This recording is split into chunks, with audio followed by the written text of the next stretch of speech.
Marauder out from the back from these three Zealots there. So good play by WhiteRa here. He is still trying to chrono boost his warp gate technology. It's almost finished there, so we'll be able to see we'll be able to see him quickly reinforce his army, and he is working on those Zealot legs. And WhiteRa here is opting to get the expansion, so great work by him. And as we can see at this point, if we just take another quick look at the income tab here, Strelok here is still fairly far behind. He does only have 20 gatherers compared to WhiteRa's 30, so he's still a bit far behind. But at this point here, I think he is gonna secure this, and we're probably gonna see this game go into the later stages of the match here.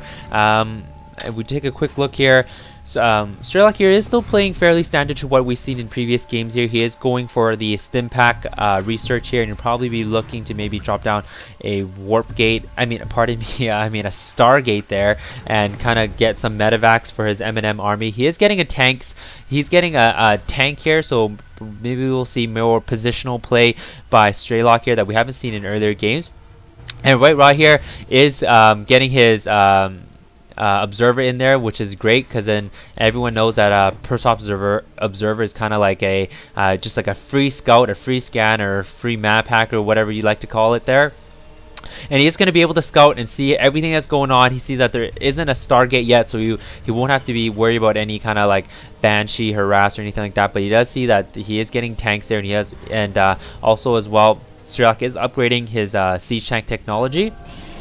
And at this point, I think the edge definitely does go to WhiteRa because of the early economical damage that he did do to Strelok. And as well as this point, he does have 2 expansions. He is attempting to saturate this as well. So the income, we will be able to see that WhiteRa is almost double the income of Strelok at this point here. So it's not looking good at all for Strelok here, who is very far behind, and he probably should be thinking about maybe getting an expansion fairly soon just so he can keep up. But I think at this point he doesn't have any idea that WhiteRa has secured another expansion, and kind of good placement there by WhiteRa, just kind of taking his observers, so to kind of just secure map advantage of just pretty much the entire map there. And he is kind of occasionally WhiteRa is keeping his observer here, just able to kind of scout to see if Strelok does decide to take the early expo there. But I think at this point, I think Strelok here is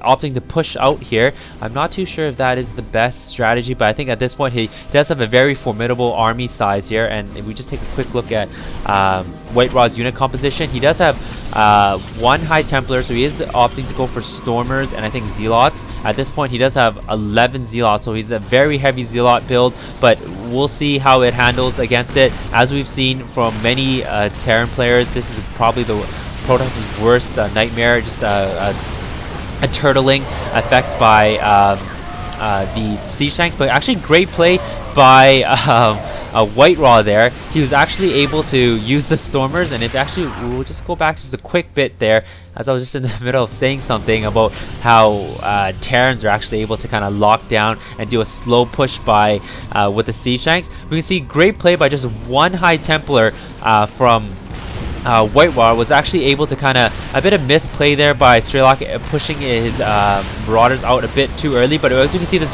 Terran ball not moving in time here, actually taking almost the full damage from the shock, and the entire army was pretty much wiped out at this point. And Strelok here does GG out. I think at this point he knew that because he hadn't secured another expo, that was pretty much an all-in push. But nonetheless, great play by WhiteRa there. He was able to kind of to secure the expansion there, and also great work by that early kind of a little cheese there by WhiteRa, and actually going for the supply depot, which actually severely supply blocked Strelok. So a great game there by WhiteRa, and we'll be probably looking to see game 4 of this Zotac Cup. So thanks again for watching, and stay tuned for game 4. Thanks again.